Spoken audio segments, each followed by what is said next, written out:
MSI make lightning fast graphics cards and motherboards with godlike overclocking abilities. But can they make a case that's an international star? Micro.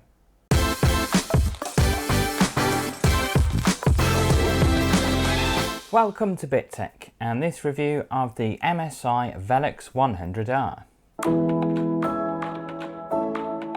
Now I said Velox, not Velux, although maybe a little bit of a coincidence that it's a windowed case? I don't know. But this is a mid-size mid-tower ATX case, which is 474mm deep by 235mm wide and 490mm tall. It has windowed panels at the side and the front and comes with 4 RGB fans and a controller.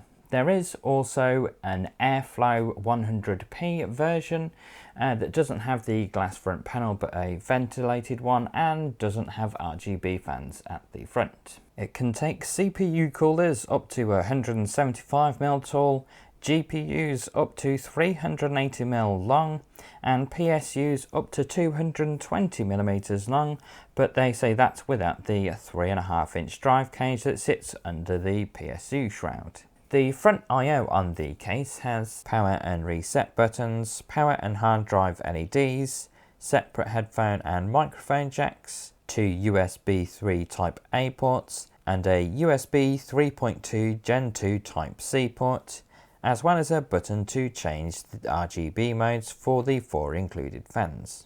Those 3 120mm RGB fans are mounted to the front of the case as stock. You can also fit 3 140mm fans in the front, 2 120s in a side vent, then 3 120s or 2 140s in the roof and a single 120 here at the rear. As for radiator support, you can fit up to a 360mm rad in the front and roof, a 120 in the rear, and then the side can take a 240 but not at the same time as the front mounted radiator. In an attempt to trim down my usual War and Peace reviews, we're going to jump straight into the benchmarks now, and then we'll have a look at the design features to see what might be influencing those performance figures, as well as analyse the fit and finish and build quality of those features as we go along. As well as testing the fans in their stock configuration, which is to have the 3 intake fans mounted to the outside of the front fan mounts. I've tested it in a number of other configurations. The fans would run at 100% at stock as there isn't an included fan controller with the case, but I've done a couple at 50% as well, just to see what reducing that fan speed does to performance. This first chart shows the results ordered by the load CPU results, with the stock fan configuration running at 100% actually being one of the worst results, with a CPU delta of 47.5 degrees over ambient. Simply moving the fans to the inside of the front fan mount knocked 2.4 degrees C off the CPU delta, as this position allows the fans access to some air in front of them to actually draw into the case. Using the 2 side mounts as intakes and adding a second exhaust works great for CPU temps at 44.6 degrees C over ambient, a reduction of 2.9 over the stock configuration, but it does come at the cost of a little more noise at 36.6 decibels versus 34.1. I even ran a benchmark with the side mounted fans running exhaust after filming some B-roll like that, and even a totally negative pressure setup like that beats the stock fan configuration, knocking 1.4 degrees C off the CPU delta. It should come as no surprise to anyone that removing the front panel would produce some of the best results, but another thing to note is that the fan speed with the front panel removed actually increased by 4%, which shows how restrictive having the fans slammed up against the glass is. Even just moving them to the other side of the mount increases the speed by almost 2%. I also ran a benchmark with the side ventilation completely covered up, which increased the CPU delta by 2.8 degrees C, showing that even if they aren't populated by fans, that side ventilation does help draw in more fresh air for the CPU cooler.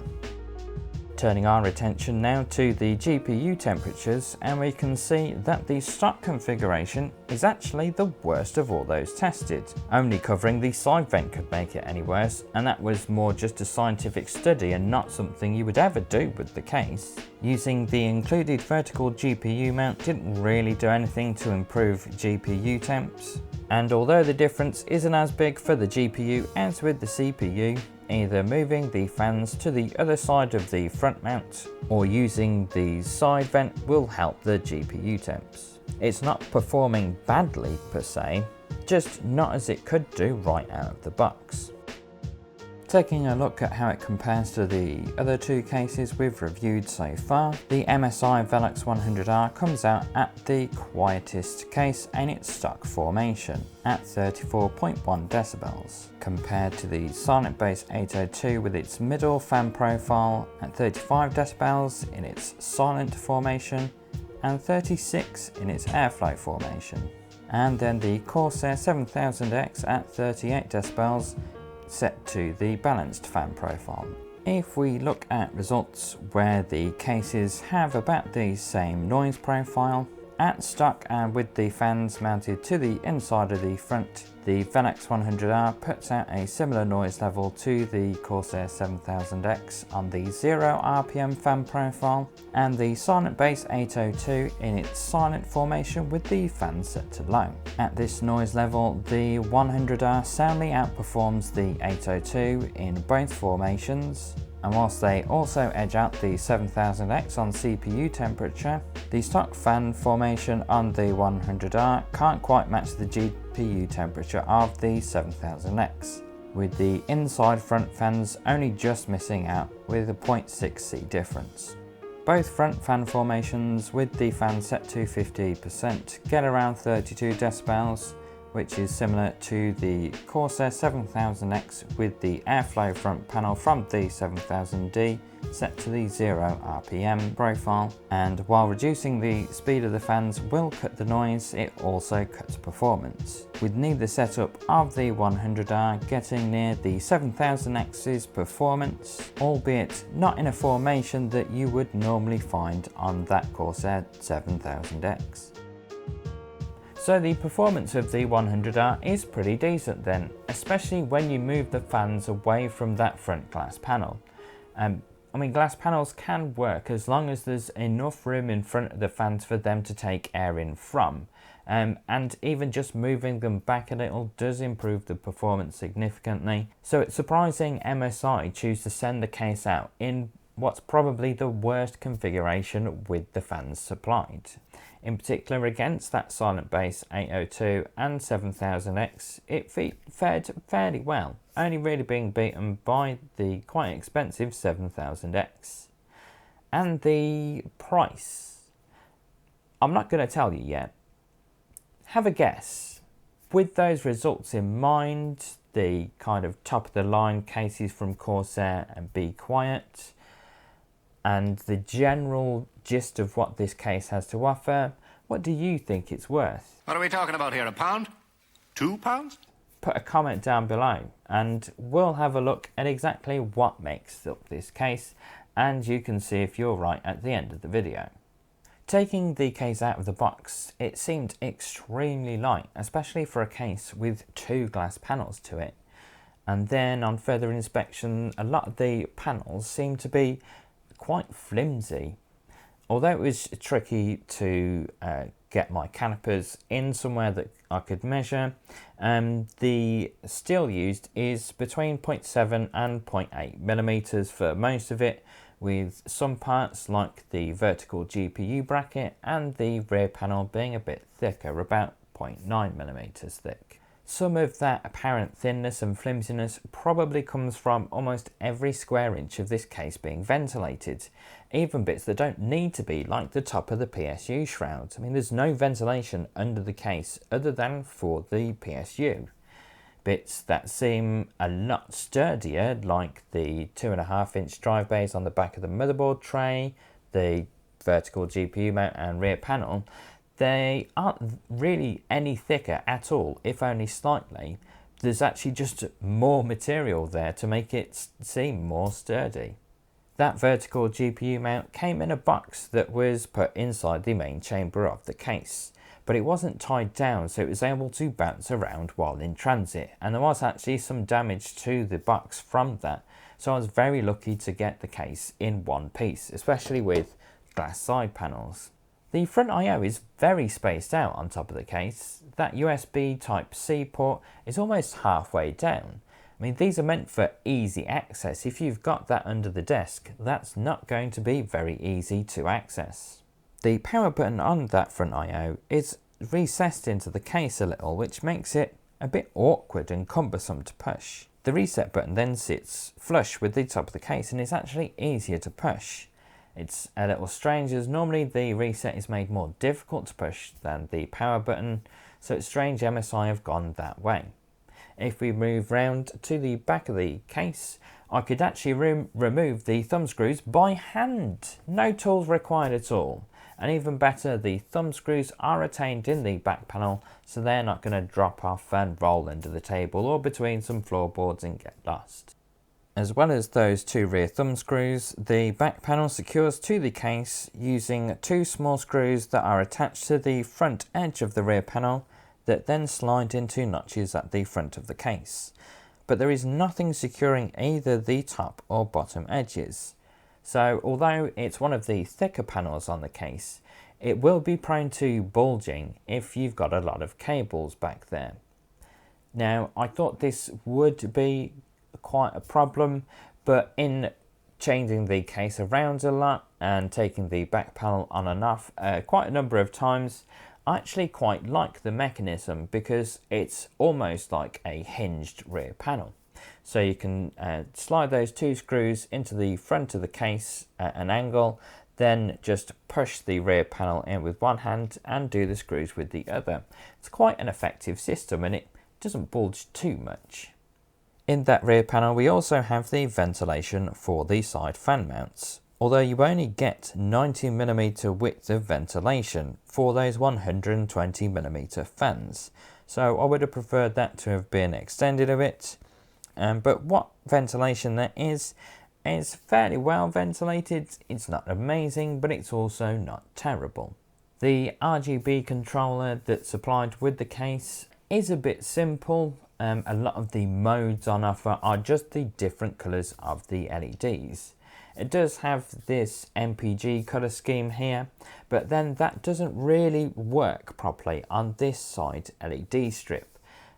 So I'd like to have seen that implementation a bit better, possibly using some of their own software with a RGB controller. It's not like they would have to develop it. They have plenty of RGB software available for their existing products. But you do have the option to connect that controller to your motherboard and use your motherboard software. Another oddity about the RGB setup of the case is that all of the fans have an RGB pass-through, even though they're going to be connected to that controller. And it adds a bit of bulk and a bit of mess behind the case that I think doesn't really need to be there. Speaking of cable management, we get 25mm of depth behind the motherboard tray to organise all the cables. To help in that, MSI have put in 24 different cable tie points right across the back of the motherboard tray. I found that extremely helpful to get all the cables routed and tied down to where they need to go. And I found that approach of having a lot more simple tie down points a lot more effective than some of the bulky plastic cable tie channels that you get in some cases that just take up room that you could use for cables. But despite giving you 24 points to secure cables back there, they only include 2 pre-installed Velcro straps and 5 cable ties, which is really, really stingy. To aid with the cable management throughout the case, it has 3 cable pass-through holes across the top of the motherboard tray, which is excellent for if you're using a 360mm fan. There's 1 for each there. There's then 2 down the side of the motherboard, but these aren't particularly well placed. They're partially covered by the motherboard itself, I mean, they say this will accept E80X motherboards, whatever that size may be, but they will definitely completely cover those two cable holes. So Lord only knows where you're going to pass your cables through. The bottom one is also right behind the graphics card, and although not completely unusable, it is very awkward getting cables through there slamming into the GPU. Then below the motherboard on top of the PSU shroud there are 3 further pass-throughs for your front I/O fans and things like that.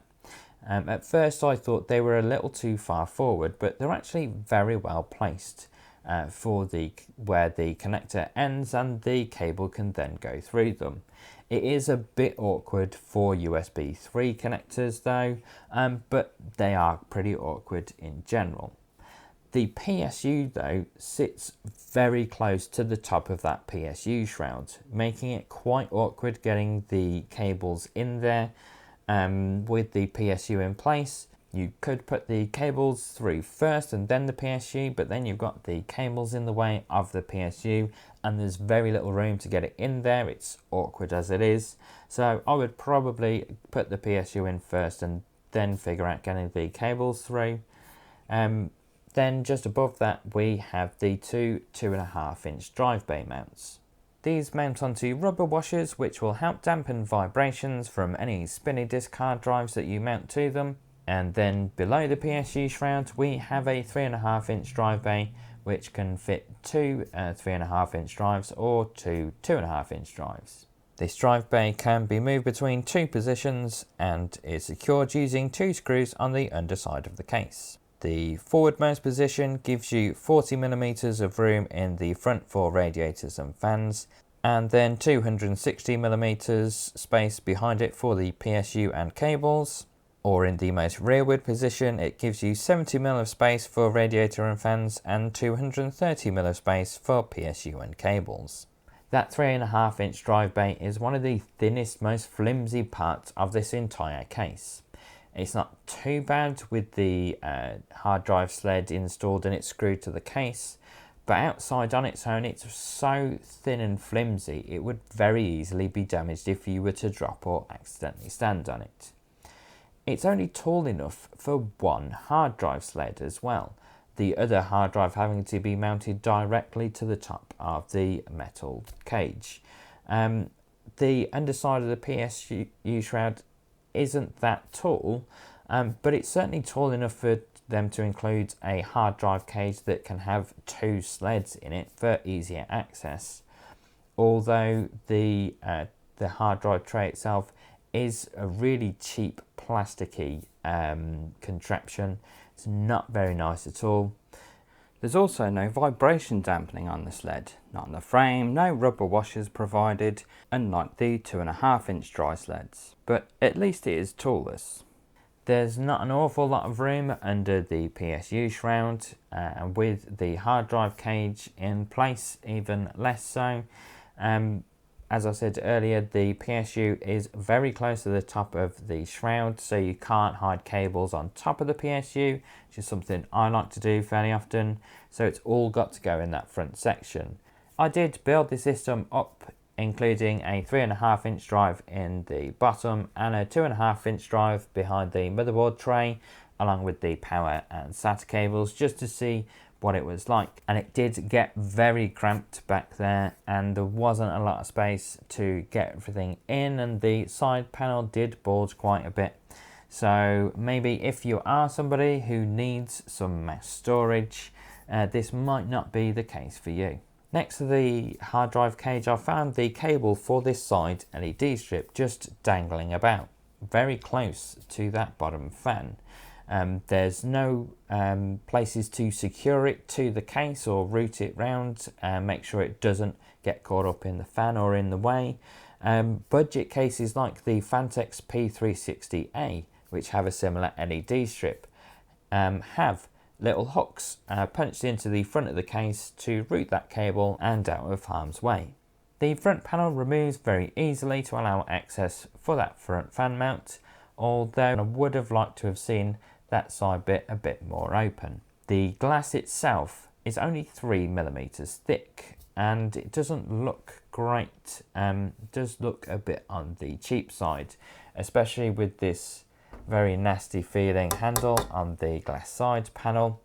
But when I had the case empty and I opened that door, the case almost toppled over. It's very badly balanced, and it's not particularly sturdy even when heavily laid down. I think the feet are a bit of a poor design. I think if this had been thicker glass like you would get on some premium cases, there would be every possibility of it tipping over when you're building the case. The glass side panel was also very stiff when I first got it out of the box, and I couldn't lift it off its hinge at all. I was lifting the entire case by that window, and I eventually had to get out the trusty old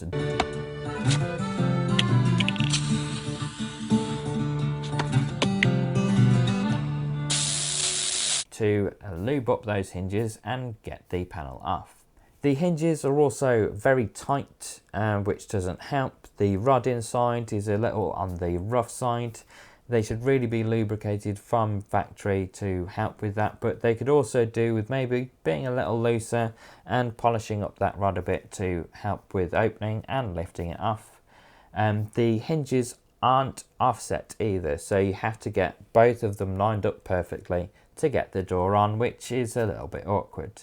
There was also a section on the PSU shroud where there was either too much paint or it hadn't adhered properly, or maybe both, and the paint would crumble off at the slightest touch, which was not great. The PSU window at the back of the shroud here is also a little on the small side. Your view is slightly obscured by this black border around the window, and then it's also very short. There's nothing particularly there that would prevent them from extending the window, so that's a little short-sighted. Before installing the system, I had a play with the vertical GPU bracket to see what it was like, and it was very easy to install, very sturdy. I then took it out, got the system in there and started benchmarking. But when it came time to insert the bracket again for the vertical GPU testing, I found that this can't be installed with the motherboard in place because of these little bumps on the PCI tabs that slot into the motherboard tray. Now, I think that the instructions try to convey this to you, as the page with the motherboard installation shows that vertical bracket in place. Next, it shows the GPU being mounted vertically with the motherboard and vertical mount in place. The next diagram is for horizontal GPU mounting, and it shows the case without a motherboard in place and the vertical GPU mount outside the case in a circle with a cross through it. I think this is them trying to tell you that you need the motherboard out to remove the vertical GPU mount, and by extension you need it out when you install it, but you probably need a degree in instructional hieroglyphics to determine that without having first tried to install this with the motherboard in there. None of the 6 standoff positions that they have in this vertical bracket matched my Corsair PCIe riser.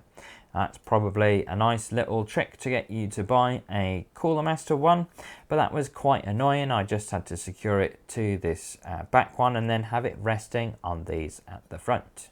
You also can't screw the GPU into the vertical bracket as they sit under the fan.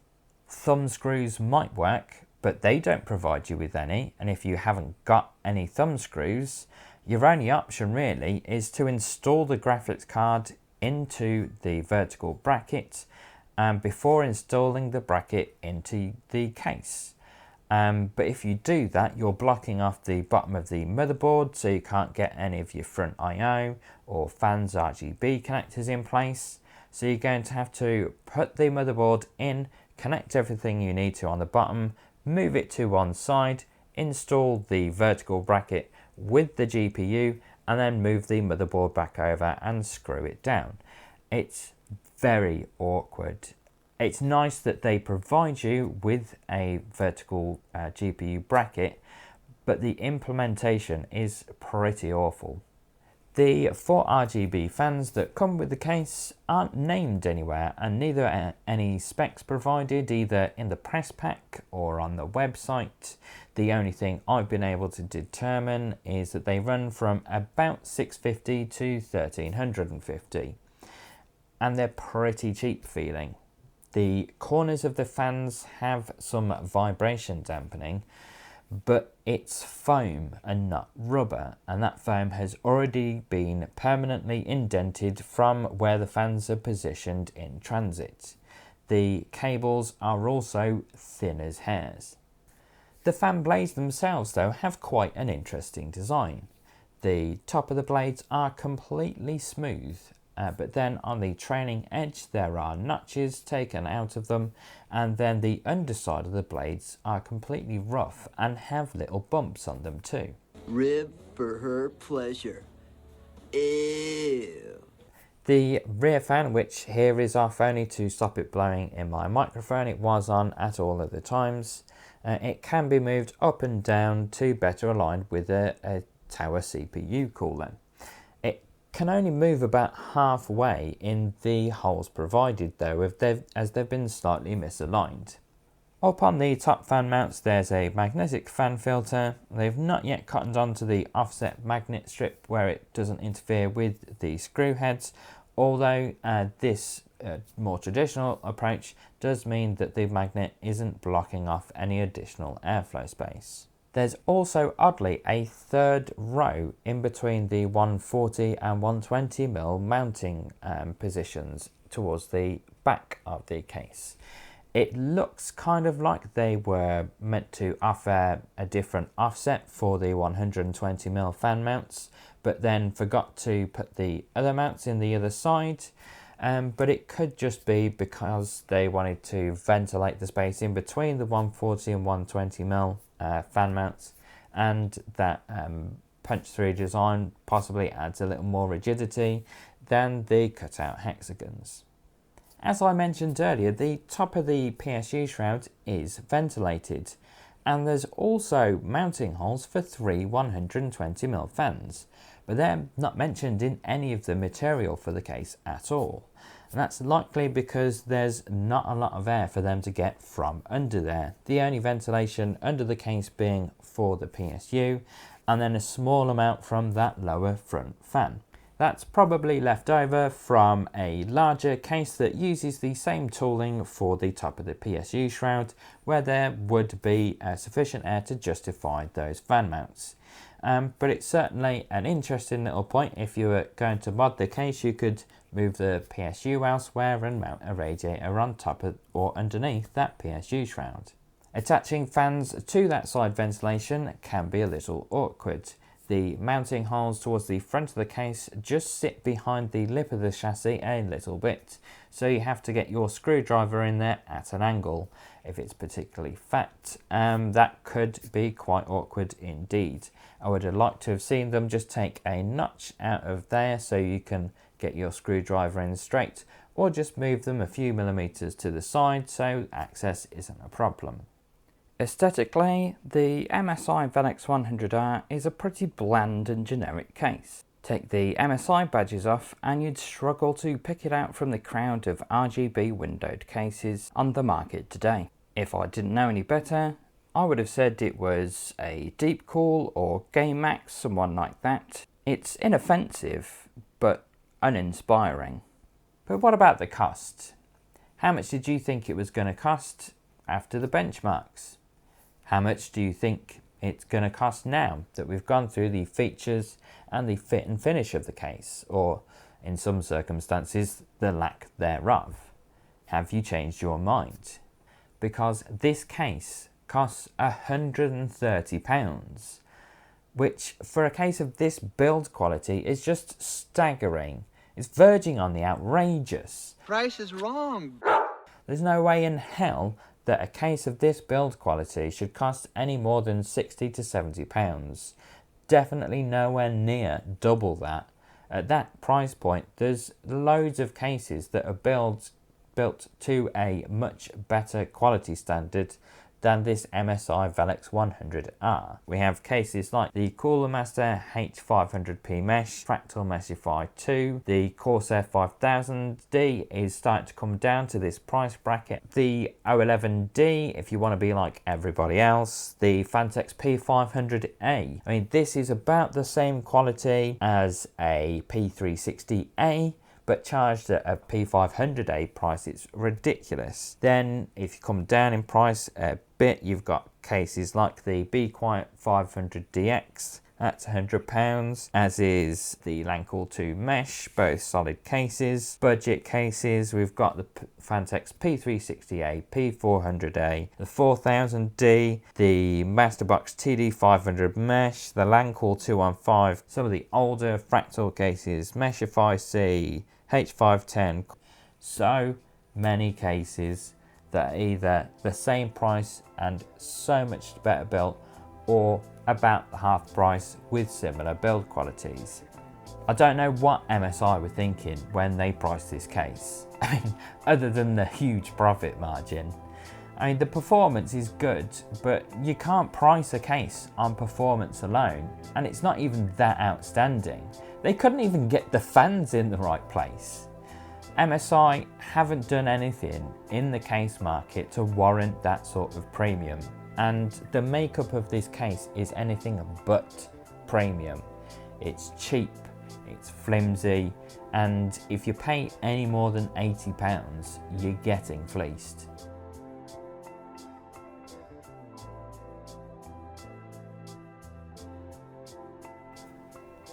If you're new to the channel, welcome. We've got loads more reviews on the way, as well as mods from Alessandro and Mod of the Month, so make sure you subscribe and you won't miss out on any of that.